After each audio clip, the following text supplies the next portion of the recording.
Bom dia, boa tarde, boa noite, investidor. Sejam todos muito bem-vindos ao canal. Meu nome é Felipe Torres, sou consultor de investimentos CVM e hoje, depois das minhas férias, trago para vocês aqui nosso primeiro vídeo do canal, o relatório do mês de abril do Juro 11. Nós vamos ver aqui que o fundo mudou, né? A calculadora dele no site ficou muito legal. Depois vocês entrem ali para vocês darem uma olhada. A gente vai mostrar aqui. Vamos ver quais são as novidades do relatório do Juro 11 no mês de abril. Mas antes da gente ir para o relatório, como vocês ali aqui embaixo na descrição do vídeo, todos os serviços de investimentos que eu ofereço, vem falando sobre a consultoria de investimentos, vem falando também sobre o nosso grupo VIP do WhatsApp. Tem também informações a respeito sobre o meu livro Renda Passiva, o caminho para a liberdade financeira. Se você tiver alguma dúvida em relação a algum desses serviços, me chama no WhatsApp que eu terei o maior prazer em responder. Feitos os avisos, vamos lá para os principais pontos do mês de abril do Juro 11. Nos últimos 12 meses, o fundo está com dividend yield de 12,1%. No final de abril, a cota patrimonial estava em R$ 101,87. Depois, quando a gente for olhar ali a calculadora nova no site, a gente vai ver que esse valor patrimonial já está maior do que esse daqui. O carrego da carteira, né, tendo por base a cota patrimonial IPCA, mais 9,2%, o que representa um spread de crédito de 1,1% ali sobre o IMAB5, né? A duration dos ativos que compõem a carteira, né, 4,8 anos, mas a duration do fundo é de 3 anos, porque ele se utiliza de um hedge parcial ali para diminuir a duration.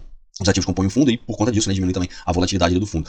Atualmente, o fundo está com um patrimônio líquido de 2 bilhões de reais, né, 2 bilhões e 100 milhões de reais, e uma base de cotistas superando já 88 mil investidores. Aqui, né, a nova calculadora que eles colocaram ficou muito bacana. Essa nova calculadora é uma sugestão também fazer algo parecido para o CDI 11. Né? Hoje, quando eu estou gravando, a cota do fundo está sendo negociada próxima de R$ 99,23. Hoje, quando eu estou gravando, o valor patrimonial do fundo está em R$ 102,26, então já está maior do que aquele que está lá no relatório, né, no relatório de abril, que tinha por base ali, né, o último dia do mês de abril. Isso aqui representa, né, ele está com um deságio de 2,96% em relação ao valor patrimonial e com um yield aqui de IPCA mais 8,88%. Se eu boto aqui no valor, né, patrimonial dele, R$ 2,26, ele está ali com um carrego de IPCA mais 8,27%. Então você consegue ir brincando aqui com os valores, né, até que valor você acha interessante para você poder comprar o ativo de acordo com o que você espera de carrego dele, né? Ficou muito legal aqui essa calculadora. Vamos ver ali se, enfim, daqui a algum tempo, né, o CDI 11 também recebe algo parecido com isso aqui, porque fica mais fácil para o investidor, né, fazer um comparativo com outros fundos, ver qual está com carrego melhor. Mas e também eu gosto sempre de lembrar que, principalmente nos fundos que tem gestão mais ativa, como é o caso aqui dos fundos da Sparta, né, tanto o Juro 11 quanto o CDI 11, que esse aqui é o retorno esperado por base do carrego, né? O que o fundo consegue entregar por conta ali da gestão ativa do giro de carteira não está nisso daqui. Então é importante também você levar em consideração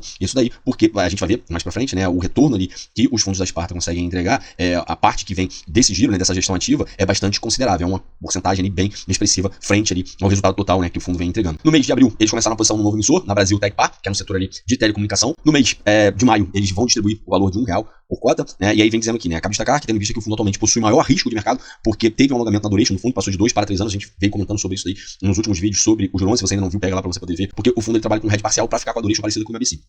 Momentaneamente, eles reduziram esse hedge para que a duration fosse aumentada, porque a gestão, né, se eu não me engano, acho que foi em dezembro ou janeiro, enfim, eles começaram a ver uma tendência maior no fechamento da curva de juros do que na abertura da curva de juros. E aí, quando eu tenho um fechamento na curva de juros, se eu tenho uma duration maior, eu tenho um ganho de capital maior nesse ativo, né? Então, foi um movimento muito interessante que a gestora fez, vem se demonstrando aqui que foi um movimento bem acertado, né? Tanto é que no mês, mais embaixo ali, a gente vai ver essa parte desse descasamento, né, que eles fizeram do IMAB5, teve aqui um ganho de 0,5% aqui para o fundo, tá? E aí, claro, eles vêm falando, né, que, enfim, isso aqui é momentâneo, lá na frente eles pretendem voltar ali com o hedge parcial para que a duration do fundo fique ali bem próxima da duration do IMAB5. E aí, pelo fato de eles terem alongado essa duration, eles vêm optando por continuar, né, recompondo a reserva acumulada aqui do fundo com o intuito de minimizar ali uma eventual chance, né, de não ter um pagamento de rendimentos como ocorreu no ano passado, né, quando a gente teve uma abertura forte na curva de juros e o valor patrimonial do fundo ficou abaixo de R$ 100, ele distribuiu ali valores abaixo, né, de R$ 1, se não me engano, foi 2 meses que ficou ali distribuindo abaixo de R$ 1. E aí, para minimizar a possibilidade disso acontecer, eles vêm aqui aumentando, né, a reserva do fundo. Eles vêm trazendo que eles têm a expectativa, né, de continuar distribuindo R$ 1 por cota até o final de 2025, claro, se as condições de mercado assim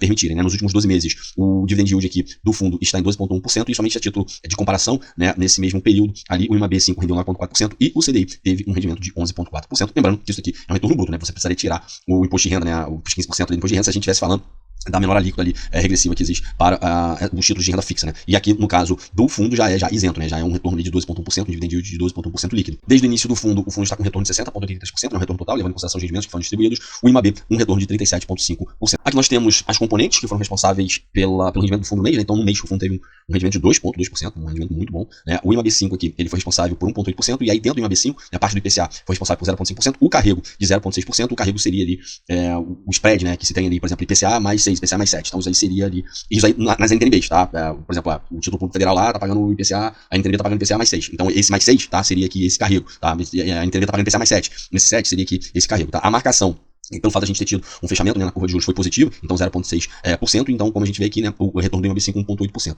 A parte de crédito, ela ficou no 0 a 0, porque teve ali o carrego, né, dos ativos que compõem a carteira do fundo foi de 0,1%, que seria o spread que a debênture tem sobre a NTNB. Então cuidado para não confundir uma coisa com a outra, tá? Aqui na parte de carrego de crédito é diferente desse carrego aqui do IMAB5, tá? Porque as debêntures, elas são emitidas com um spread, né, uma sobretaxa sobre a NTNB ali, de equivalência para fazer sentido, porque senão, enfim, se eu estou investindo, né, num título de crédito privado que oferece um risco maior do que um título público federal, eu preciso ter um retorno maior. Então, as debêntures, tá, elas, na grande maioria das vezes, né, elas são ali emitidas com um prêmio em relação ao título público federal, tá? E aí aqui, esse prêmio sobre o título público federal que diz respeito a esse carrego de crédito, tá? E na parte de marcação de crédito, que diz respeito ali à questão de abertura, fechamento de spread de crédito, gestão ativa que a Sparta faz, teve aqui um retorno de menos 0,1%, então acabou anulando um pelo outro aqui, né? A parte de alocação dinâmica, que é esse descasamento que o fundo está fazendo temporariamente, né? Que aumentou ali de 2 para 3 anos a duration aqui do fundo, teve um retorno de 0,5%, como eu falei ali lá em cima. Quando o fundo ele está trabalhando sem esse alongamento dessa duration, essa parte de alocação dinâmica aqui fica zerada, tá? Fica zero. Então, só para título de curiosidade, essa informação. Então, somando tudo, aí teve aquela taxa de administração, né, de menos 0,1%, então fazendo aqui as contas com tudo, a gente chega ao retorno de 2,2% no mês. Nos últimos 12 meses, o fundo vem entregando ali um retorno de 12,1%, e depois que a gente tiver interesse, né, é só ver aqui as componentes que foram responsáveis por esse resultado de 12,1%, tendo por base toda essa explicação que eu fiz aqui com as componentes aqui do mês de abril. Aqui eu destaquei no portfólio do fundo a debênture da Brasil Tecpar, né, que foi acrescentada agora em abril, então eu tenho aqui na parte de telecomunicação, rating A+, tem um spread de crédito de 3,6%, duration 4,1 anos e representa 0,7% do patrimônio líquido do fundo. Aqui embaixo tem outra debênture também, ali era TEPA 13, né, se a gente vê aqui, ó, aqui, ó, TEPA 13 e aqui TEPA 23, são duas debêntures diferentes, mas do mesmo emissor, tá? Com spread de crédito de 3,7%, duration de 4 anos e representa 0,3% do patrimônio líquido do fundo. Então somando as duas aqui, as duas estão representando 1%, né, do patrimônio líquido do fundo. Aqui nós temos a alocação por setor, então o fundo está 4% em caixa, 25% na parte de geração de energia, né, no setor de geração de energia, 15% saneamento, 12% rodovias, 8% telecomunicação, depois vai reduzindo até chegar a 1% em aeroportos. Aqui nós temos a alocação por tipo, 93% alocado em debêntures, 4% em caixa, 3% em alianças financeiras, e aqui a alocação por rate, né, a boa parte do fundo aqui está alocado em rating A, e aqui vai do AAA, né, até o A-, e uma pequena aqui concentração em ativos BBB+, e BBB. Tá certo? Bom, para hoje era isso. Espero que vocês tenham gostado do vídeo de hoje. Se tiverem gostado, peço para que, por favor, deixem seu like, se inscrevam no canal. Não deixem de ativar o sininho para que vocês recebam as notificações dos vídeos que são postados diariamente. Se você tiver algum feedback, elogio, crítica, por favor, deixem embaixo nos comentários, porque isso ajuda muito a melhorar a qualidade do canal. O meu muito obrigado a todos vocês que ficaram comigo até aqui. Eu desejo a todos bons investimentos e até a próxima.